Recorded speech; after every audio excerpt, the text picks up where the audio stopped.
When I refused to give my in-laws money, my husband sneered, "It's your duty to support my family. If you won't, I'll take everything you own." His father nodded and handed him a legal document. I chuckled and said, "You might want to read the fine print first." His hands shook as he realized what I had done. I met Jason, not his real name, when I was 27. He was 30, charming, funny, and made me feel like I was the most important person in the world. I was already a lawyer, building a career in Manhattan, and he worked in marketing. At first, I didn't mind that he made less than me. I wasn't the type to care about income differences as long as both partners were contributing. And for the first 2 years, he did. We split rent, we took turns paying for dinner, and everything felt balanced. But then things started to shift. Jason began making little comments. "I work so hard, but I barely make a dent compared to what you bring home. It must be nice to not have to stress about money like I do. Your job is so much more stable than mine. Marketing isn't as reliable, you know." At first, I reassured him, told him it didn't matter, that we were a team, that I chose to be with him because I loved him, not because of his paycheck. That was mistake number one. Because after that, Jason started testing the waters. It started small, asking me to cover rent when he was a little short. Then it was his car payment. Then it was quitting his job altogether because he wanted to find something that made him happy. I should have seen the red flags then. But I told myself he just needed time, that he'd figure it out.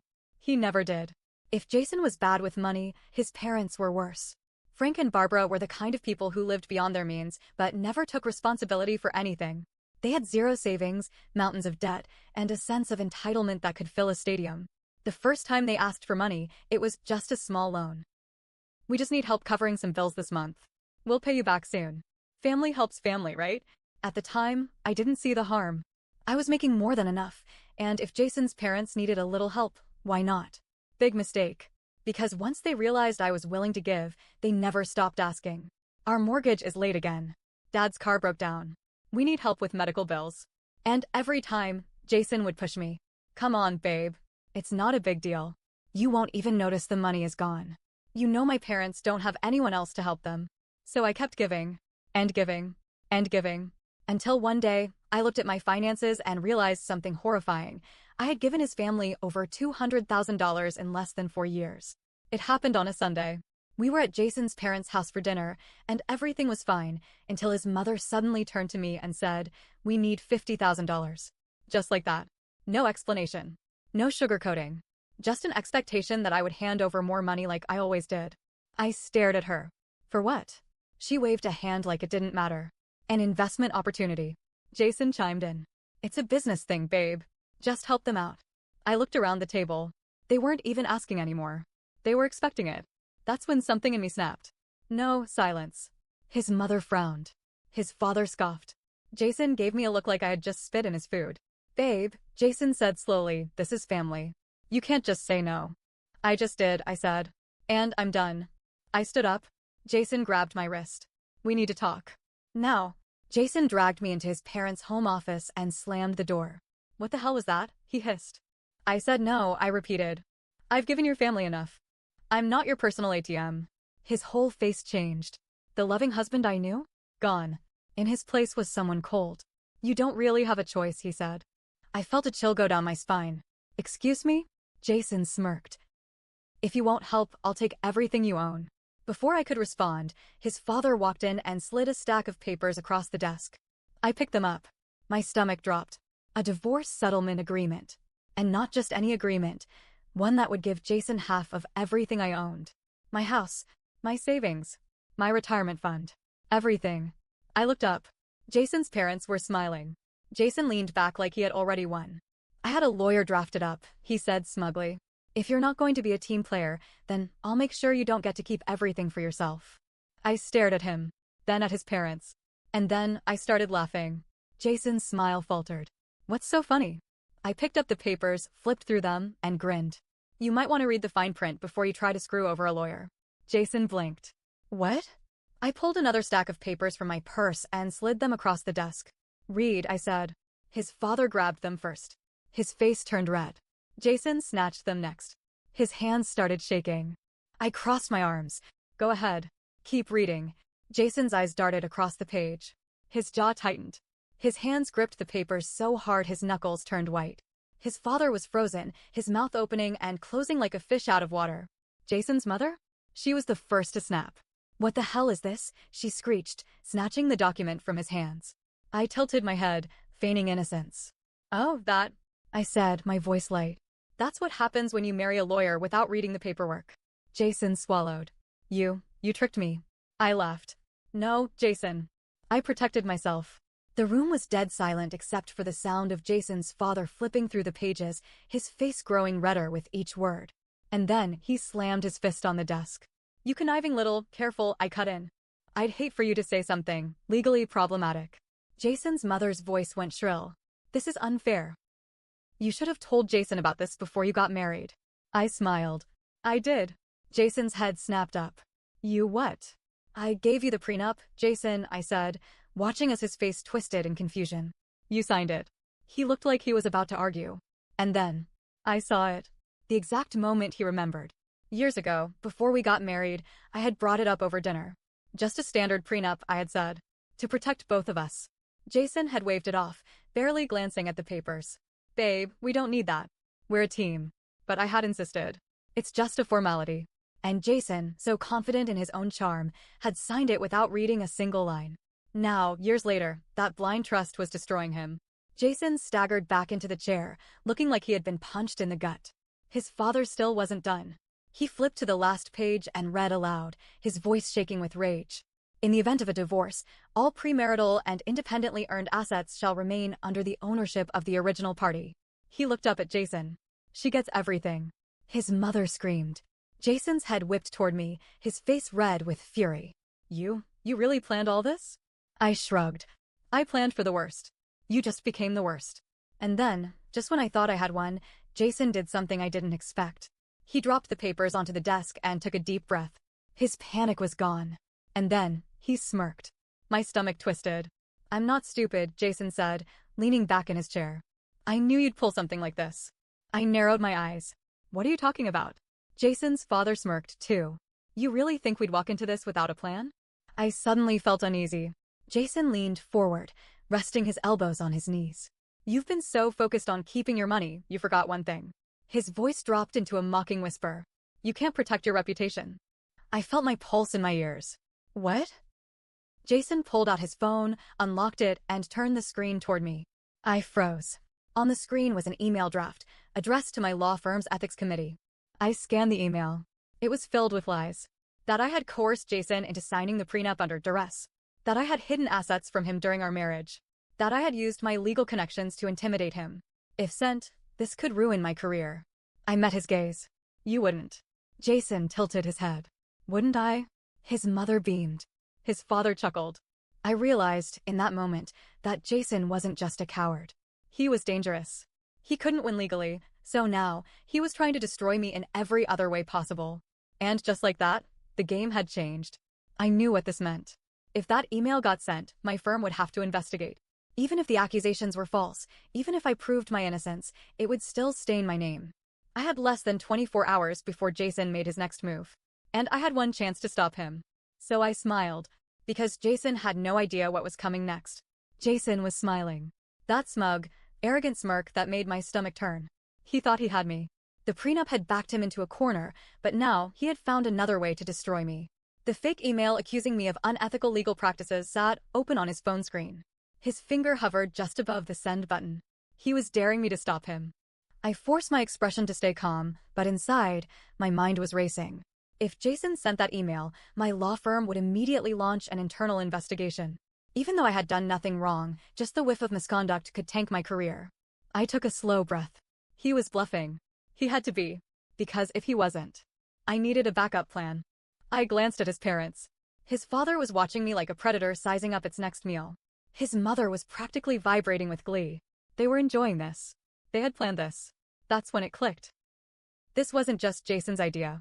His parents were in on it, too. They wanted me gone. Because without me in the picture, Jason would get access to their real plan. I didn't know what it was yet, but I was going to find out. Before I could say anything, my phone vibrated in my pocket. I hesitated. Jason's smirk widened. "You better get that," he taunted. "Might be your boss calling to fire you already."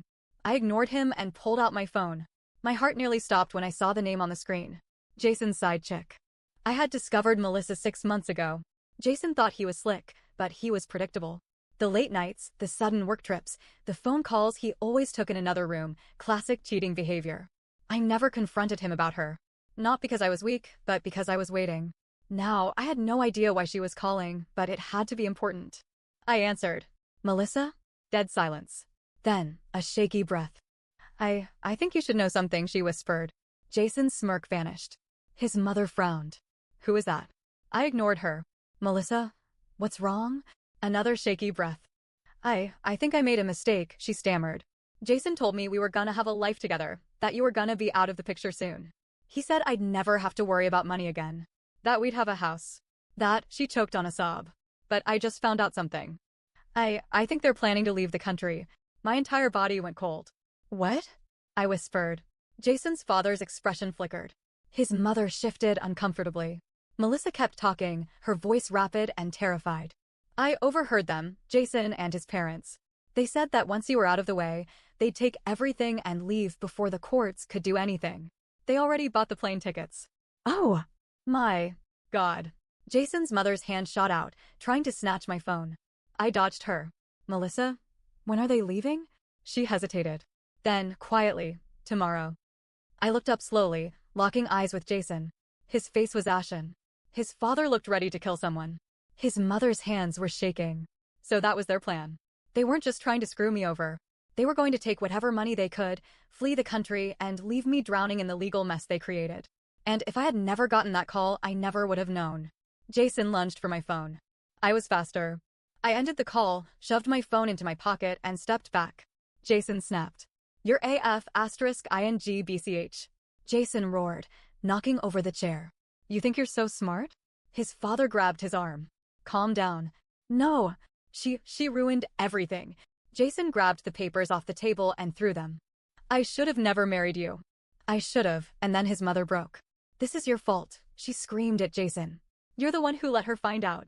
Jason whirled on her. Me? This was your plan. Jason's father slammed his fist on the desk. Stop it, both of you. They were turning on each other. I should have been afraid. But I wasn't. I was winning. I straightened my shoulders. So, what's the plan now? Jason spun back toward me, chest heaving. You think this is over? He pointed a shaking finger at me. You're gonna regret this. I swear to God, I pulled out my phone again and hit record. Jason froze. Go ahead, I said, keeping my voice calm and steady. Say that again. His father grabbed his arm, yanking him back. His mother turned pale. I ended the recording. Let's see. Threats, fraud, a clear plan to flee the country before a legal case can be filed. I wonder what the authorities will think about this. Jason's mother gasped. You wouldn't. I smiled. Wouldn't I? Jason's father suddenly grabbed his wife's purse and dug through it. My heart pounded as he pulled out a thick envelope and threw it onto the desk. It burst open. Stacks of cash spilled across the surface. I stared. Oh my God. Jason's mother tried to grab it, but his father shoved her back. This is your fault, he bellowed. If we just kept our mouths shut, my brain was racing. That money, that wasn't theirs. Jason was trembling. I can fix this, he muttered. I can. I looked at him and finally saw him for what he really was. A pathetic, desperate con artist who thought he could play the game better than me. He was wrong. Jason turned for the door. I blocked it. Where do you think you're going? I asked, my voice cold. Jason hesitated. His parents were dead silent. Because they knew. I wasn't letting them walk away from this. Jason's body was rigid. His father's chest rose and fell heavily. His mother clutched her pearls, eyes darting between me and the spilled cash on the table. No one spoke.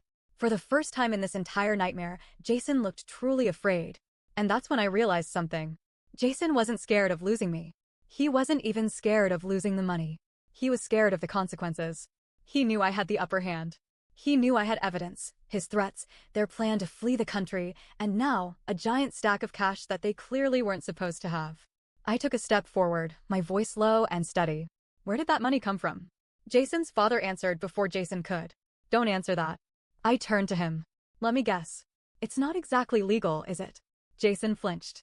His mother let out a nervous laugh. Don't be ridiculous. It's just savings. I scoffed.